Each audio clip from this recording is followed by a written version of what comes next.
There's a number floating around Hollywood right now that nobody at Warner Bros. Wants to say out loud.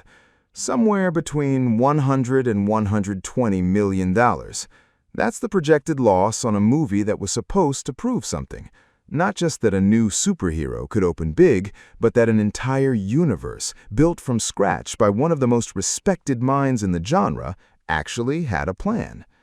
So what happened? And more importantly, what does it mean for what comes next?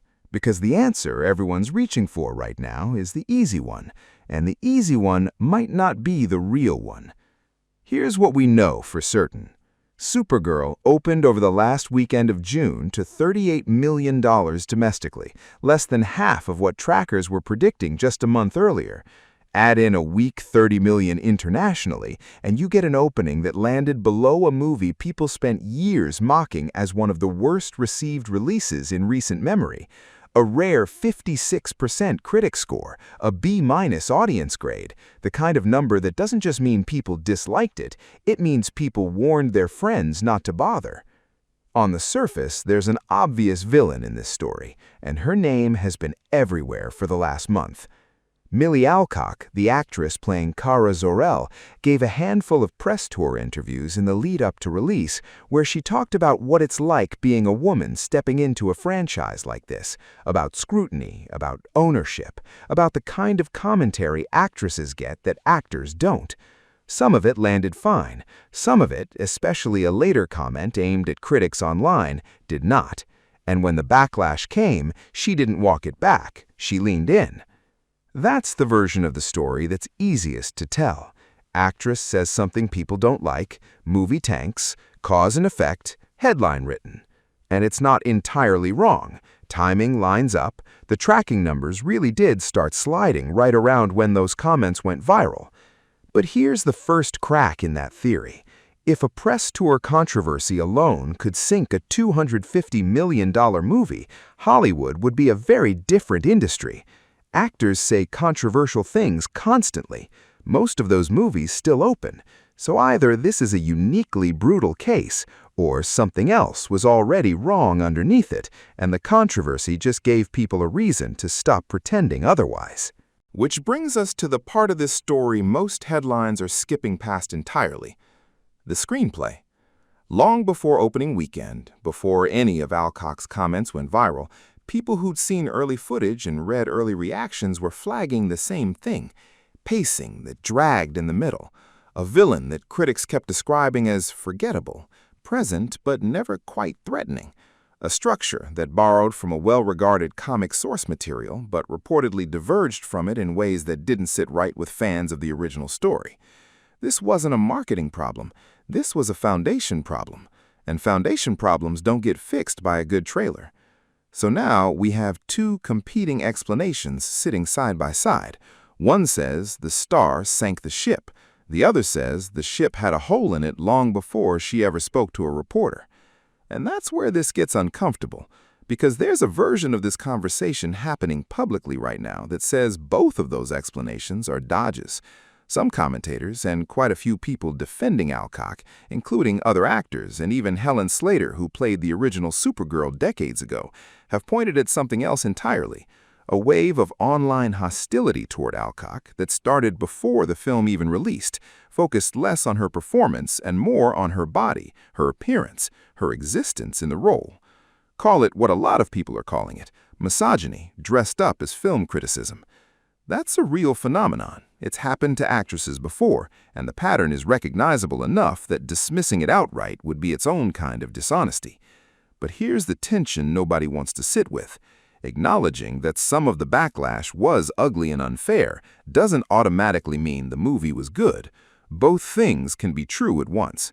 A film can be targeted by bad faith critics and also have a genuinely underwritten script.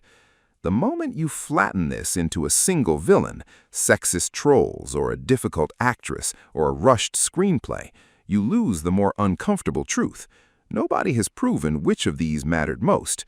Maybe none of them were the deciding factor on their own. Maybe it was all of them, stacking on top of each other, each one making the next one worse. Now here's where the story shifts, because there's a detail sitting quietly in all of this that changes how you should be thinking about everything so far. The writer behind Supergirl's screenplay is a woman named Anna Nogueira. Before this film, her most substantial produced writing credit was a short from years earlier. This was, by most measures, her first time carrying a major theatrical blockbuster on her own. And whatever you think went wrong or right with that script, James Gunn, the man steering the entire DC universe, just hired her again, not for a small side project, for Wonder Woman. Sit with that for a second. A film with a rocky screenplay, mixed reviews, and a box office outcome heading toward historic losses, and the studio's response wasn't to bring in a different voice for their next major female-led tentpole. It was to double down on the same one. There are two ways to read that. One is generous. Maybe the studio genuinely believes the screenplay wasn't the problem, that Nogueira's instincts were sound, and everything else around her, direction, marketing, a crowded summer box office, the timing of releasing a second DC film so soon after Superman, is what actually sank this. The other reading is less comfortable. Maybe this is what it looks like when a universe is being built faster than it's being thought through. Not careless, exactly, just not as deliberate as the marketing wants you to believe. Nobody outside a handful of executives in Burbank actually knows which of those is true. That's not a cop-out. That's the honest state of the evidence right now. But it's exactly why so many longtime fans, including plenty who never left Zack Snyder's much darker, much more divisive vision of this universe, are watching Wonder Woman with a kind of wary attention they weren't giving it a year ago. Snyder's version of these characters still has a fiercely loyal audience, one that values tone and visual ambition over crowd-pleasing lightness. And every time this newer, brighter DC universe stumbles, that older fan base gets a little louder about which version they trust more. So here's where this actually leaves us. Not with an answer, with a test. Supergirl isn't the verdict on this new DC universe. One movie rarely is, no matter how badly it opens. The real verdict is still ahead of us, and it's going to be delivered by whatever Wonder Woman looks like when it arrives, with the same writer, presumably some lessons learned, and a studio that's watching every dollar this time. If that film lands, if the pacing tightens, if the villain has teeth, if the internet's attention goes somewhere other than the same controversies, then Supergirl becomes a footnote, a rough draft the franchise survived. But if Wonder Woman stumbles in the same places, if the middle sags, if the antagonist fades into the background, if audiences walk out with that same B- shrug, then this stops being a story about one actress's press tour or one bad opening weekend. It becomes a pattern, and patterns are what turn a wacky start into a legacy. Nobody can tell you today which of those futures is coming.